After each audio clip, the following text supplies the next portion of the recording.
Hi అందరూ ఎలా ఉన్నారు? రీసెంట్గా 2 days నుంచి తిరుపతి లడ్డు గురించి చాలా అంటే చాలా విషయాలు అయితే బయటకు వస్తున్నాయి. ఇరు పార్టీలు కూడా వాళ్ళ అభిప్రాయాలు ప్రెస్ మీట్లు పెట్టి చెప్తున్నారు. ఇంతకీ తిరుపతి లడ్డు విషయంలో ఏం జరిగింది, అసలు తిరుపతి లడ్డు ఎప్పటి నుంచి స్టార్ట్ అయింది, అసలు తిరుమలలో ఏం జరుగుతుంది అనేది ఈ వీడియోలో మాట్లాడుకుందాం. ఇది కాంట్రవర్సీ ఇష్యూ కింద కాకుండా ఒక హిందువుల మనోభావాల గురించి మాట్లాడుకుందాం. ఇక్కడ ముందుగా నేను తిరుమల గురించి మాట్లాడొచ్చా లేదనేది ముందుగా చెప్తాను. నా విహారీ ఎక్స్ప్రెస్ అని ఛానల్ ఉంది కదా, ఆ ఛానల్లో చూడండి, దాదాపుగా సంవత్సరానికి 2 సార్లు నేను తిరుమల అయితే వెళ్ళినట్టు కనిపిస్తాయి ఆ వీడియోలో. సో నేను అత్తమాటలు రెగ్యులర్గా తిరుమల అయితే విజిట్ చేస్తాను. రీసెంట్గా ఒక వీడియో కూడా చేశాను. తిరుమల వెళ్ళినప్పుడు అక్కడ ఫుడ్ క్వాలిటీ బాగోలేదని, ప్రసాదం బాగోలేదని, రూమ్ బాగోలేదని కూడా వీడియోస్ అయితే చేశాను. ఒకసారి పక్కన పెడతాను చూడండి, అది నా విహారీ ఎక్స్ప్రెస్ ఛానల్లో కూడా ఉంటుంది. ప్రజెంట్ తిరుమలలో ఏం జరుగుతుంది అనేది కూడా చెప్తాను. సో ఇక్కడ విషయం ఏంటంటే అసలు లడ్డూల గురించి. ఈ లడ్డూలు అనేది ఎప్పుడు స్టార్ట్ అయిందంటే 1750వ సంవత్సరం నుంచి ఈ లడ్డూల ప్రసాదం అనేది తిరుమలలో విక్రయిస్తున్నారు. సో సామాన్య మానవుడైనా తిరుమల వెళ్తే ఖచ్చితంగా లడ్డు అయితే తీసుకొస్తారు. తిరుమలలో లడ్డూలు ఒకటే ఇస్తారా అంటే లేదు, చాలా ఐటమ్స్ ఇస్తారు. జిలేబీ, పులిహార, వడలు, ఇలాంటి ఏమైనా ఉన్నా కానీ సామాన్య మానవుడికి మాత్రం ఈజీగా దొరికేది లడ్డు ఒకటే. సో లడ్డు అంటే అంత ఈజీ ఆమాషి విషయం కాదు. ఇండియా వైడ్గా లడ్డూలు తీసుకొస్తారు, వాళ్ళు తెచ్చుకుంటారు. అది లడ్డూలు వాళ్ళు మాత్రమే తెచ్చుకోకుండా ఇంటి పక్కల అందరికీ పంచిపెడతారు. ఎందుకంటే దేవుడు ప్రసాదం అని. ఇక్కడ లడ్డు అనేది అమౌంట్స్తో క్యాలిక్యులేట్ చేయకండి, ఈజ్ ద ఎమోషన్. సో హిందువుల మనోభావాలతో ముడిపడింది ఈ లడ్డు అనేది. సో లడ్డు గురించి తీవ్రంగా అయితే మాట్లాడాలి, చర్చలు అయితే జరగాలి. ఎందుకంటే ఇది ఆషామాషి టెంపుల్ కాదు. టీటీడీ అనేది ఇండియాలోనే బిగ్గెస్ట్ టెంపుల్, ఎక్కువ అమౌంట్ వచ్చే టెంపుల్ కూడా ఇదే. సో ఎన్నో రాష్ట్రాల నుంచి వస్తారు, దేశాల నుంచి కూడా వచ్చి తిరుమలని దర్శించుకుంటారు. ఎందుకని ఆ వెంకటేశ్వర స్వామిని ఎందుకు దర్శించుకుంటారు? మంచి జరగాలనే కదా. ఎన్నో వేల మంది మెట్లు ఎక్కి వెళ్తారు రోజుకి, అలిపిరి మెట్లు. చాలామంది మోకాళ్ళ మీద నడిచి మెట్లు ఎక్కుతారు. లెంత్తో బేసిక్గా అలిపిరి మెట్లు శ్రీవారం మెట్ల కన్నా ఎక్కువ దూరం ఉంటుంది. కానీ అలిపిరి మెట్లు కింద మెట్టు నుంచి చాలామంది భక్తులు పసుపు కుంకుమ రాసుకుంటూ వస్తారు పై వరకు. ఎన్ని మెట్లు? 3300 మెట్లు, 3350 ఎన్నో మెట్లు ఉంటాయి. సో మధ్యలో మెట్లు అంటే మధ్యలో చాలా స్పేస్ ఉంటుంది. అన్నిటికి ఒంగుని మెట్లకి పసుపు కుంకుమ రాయడం అంటే ఆషామాషి కాదు. అక్కడ ఎంత వాళ్ళు బలంగా అనుకున్నారు అనే దాన్ని బట్టి ఉంటుంది అక్కడ. సో అంత బలంగా స్వామివారిని కొలిచి అంత శుద్ధిగా తిరుమల కొండకు వస్తుంటే వీళ్ళేమో లడ్డూలో యానిమల్స్ ఆయిల్ కలిసిందని, పిగ్ ఆయిల్ కలిసిందని, ఫిష్ ఆయిల్ కలిసిందని ఇలా చెప్తుంటే ఏది నమ్మాలి? ఇక్కడ 2 పార్టీలు 2 విషయాలు అయితే గుర్తుపెట్టుకోవాలి ఫస్ట్. సో ఇక్కడ 2 విషయాలు అయితే గుర్తుపెట్టుకోవాలి. వైఎస్ఆర్సీపీ పార్టీ హయాంలో ఫుడ్ క్వాలిటీ అనేది చాలా తగ్గింది.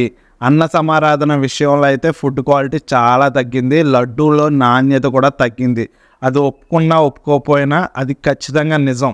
సో ఇక్కడ గీ ఆయిల్ అనేది ఫ్యాటీ అయింది. ఫిష్ ఆయిల్, యానిమల్ ఆయిల్ అనేది ఆ విషయం అయితే మనకైతే తెలియదు. కాబట్టి క్వాలిటీ పరంగా, నాణ్యత పరంగా అయితే నేనైతే చెప్తున్నాను.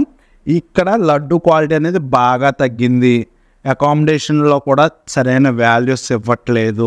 వెంగమాంబ అన్న సమారాధనలో ఫుడ్ క్వాలిటీ బాగా తగ్గింది, ఖచ్చితంగా తగ్గింది. రీసెంట్గా నేను చంద్రబాబు నాయుడు హయాం వెళ్ళకైతే చూడలేదు. వీళ్ళు కూడా అలాగే చేస్తుంటే అది ఇంకా మనం మార్చలేము. ఈ పార్టీలు అంతే, దేవుడిని కూడా ఎలా చేస్తుంటే మనం ఏం చేయలేము. సో చంద్రబాబు నాయుడు గారి పాలన వచ్చాక నేనైతే తిరుమల వెళ్ళలేదు. సో దానివల్ల నేను టీడీపీ గురించి నేను ఖచ్చితంగా మాట్లాడలేకపోతున్నాను. కాకపోతే ప్రీవియస్ హయాంలో నేను చాలాసార్లు తిరుమల వెళ్ళాను. సో దాన్ని బట్టి చెప్తున్నాను. అంతకుముందు చంద్రబాబు నాయుడు గారి హయాంలో కూడా నేను తిరుమల వెళ్ళాను.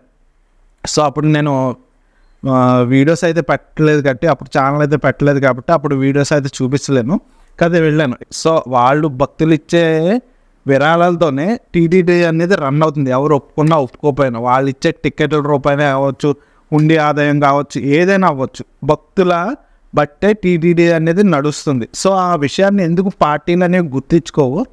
ఇక్కడ ఆయిల్ అంటే దాదాపుగా ఇప్పుడు జూలై నెల 14నో 12నో రిపోర్ట్స్ పంపించారు, 17 అనుకుంటా, 14 అంట రిపోర్ట్స్ పంపించారు కొత్త గవర్నమెంట్ వచ్చాక. అది వాళ్ళైతే టేకెన్ తీసుకున్నారు. అంటే గుజరాత్ కంపెనీ ఉంది కదా, అదే టెస్ట్ చేసేవాళ్ళు. సో వాళ్ళు 17ని రిసీవ్ చేసుకున్నారంట. జూలై 23న రిపోర్ట్ ఇచ్చారు. సో జూలై 23 రిపోర్ట్ ఇవ్వగా నిన్న కాక మొన్న చంద్రబాబు నాయుడు గారు మాట్లాడుతున్నారు, లడ్డూలో ఈ ఆయిల్ ఉంది, లడ్డూలో ఫిష్ ఆయిల్ ఉంది, లడ్డూలో పిగ్ ఆయిల్ ఉంది అంటే ఇలా చెప్తున్నారు. ఈ 2 నెలలు ఎందుకు పట్టింది వీళ్ళకి?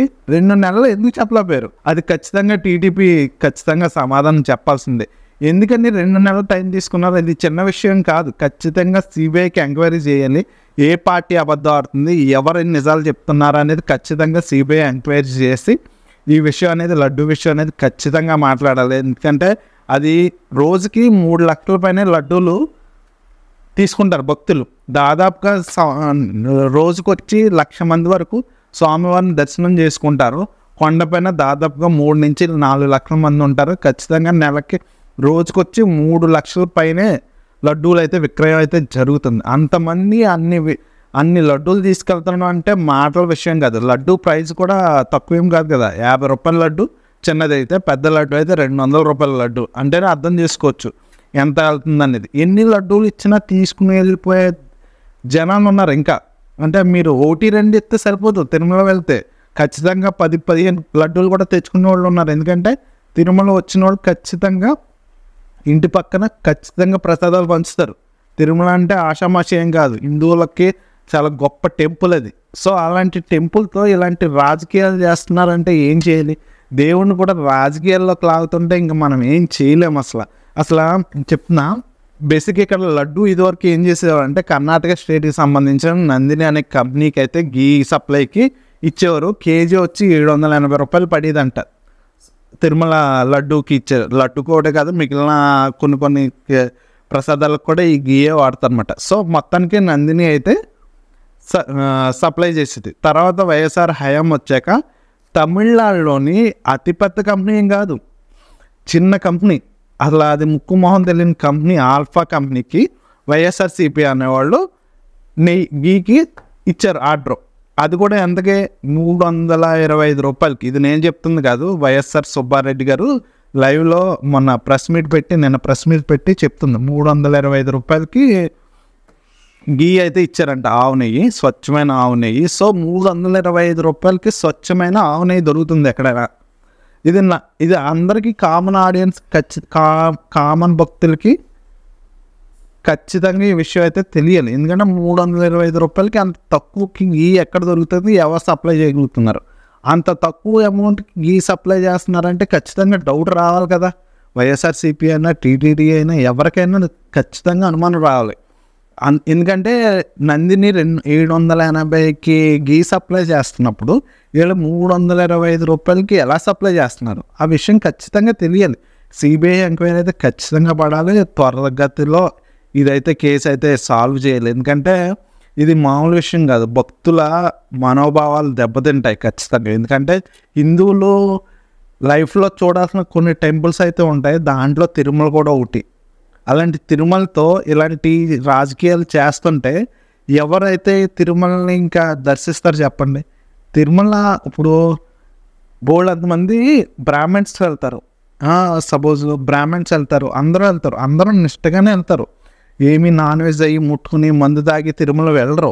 అక్కడికి వెళ్ళిన 2 రోజులు కూడా ఎంతో నిష్టగా ఉండి స్వామివారిని దర్శనం చేసుకుని ఇంటికి వచ్చాక దీపారాధన అది చేసుకుని దేవుడి దగ్గర ప్రసాదాలు పెట్టి దీపారాధన చేసుకుని తర్వాత డిస్ట్రిబ్యూట్ చేసిన తర్వాత మాత్రమే వాళ్ళ ఇంట్లో నాన్ వెజ్ అనేది తింటారు. అలాంటిది ప్రసాదాల్లో నాన్ వెజ్ ఆయిల్ దొరుకుతుందంటే, గీ ఉంటుందంటే ఎవరు అలా చేయగలరు చెప్పండి? అసలు ఈ విషయం అయితే చాలా తీవ్రంగా ఖండించాల్సిన విషయం. 2 పార్టీలు ఎవరు తప్పు చేస్తున్నారు అనేది కూడా ఖచ్చితంగా తెలియాలి. సిబిఐ ఎంక్వైరీ అయితే ఖచ్చితంగా వేయాలి.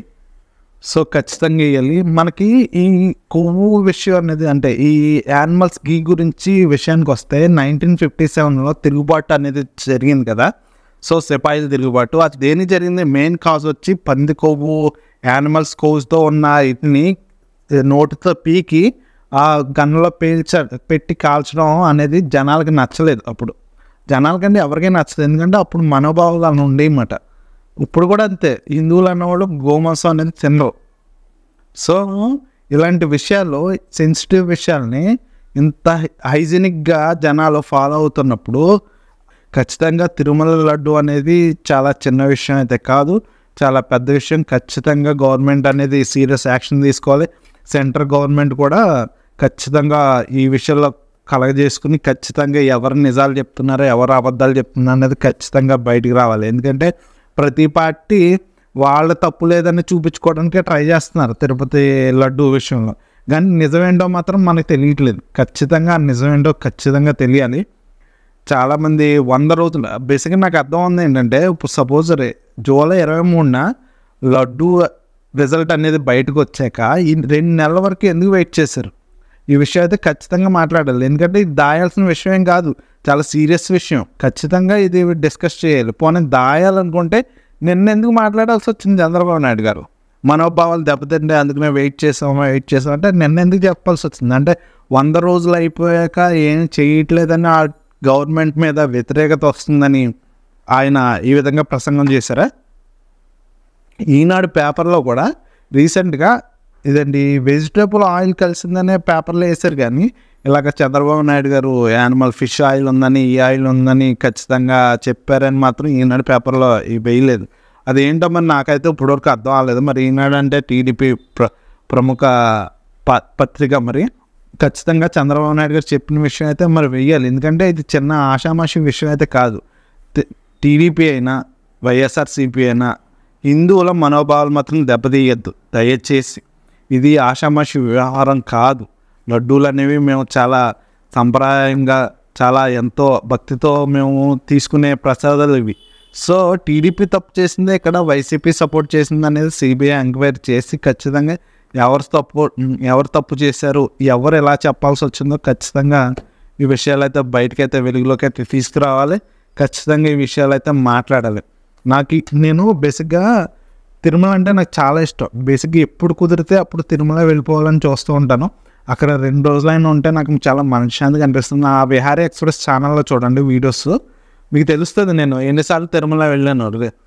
నేను మ్యాక్సిమం తిరుమల వెళ్తే అలిపిన నడకదారినే వెళ్తాను. ఎందుకంటే నాకు నడిచి వెళ్ళి స్వామివారిని దర్శించుకుంటే కానీ నాకు స్వామివారిని దర్శించుకున్నట్టు అనిపించదు.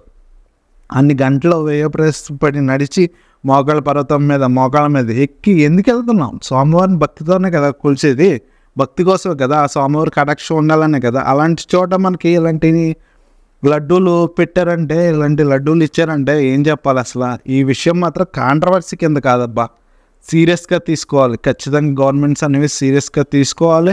నారా లోకేష్ గారు అయినా, చంద్రబాబు నాయుడు గారైనా, జగన్ గారైనా, ఇటు పవన్ కళ్యాణ్ గారైనా ఖచ్చితంగా ఈ విషయం అయితే ఖచ్చితంగా సీరియస్గా తీసుకోవాలి. ఎవరు తప్పు చేశారనేది ఖచ్చితంగా అయితే తెలియాలి, జనాలకు తెలియాలి ఖచ్చితంగా.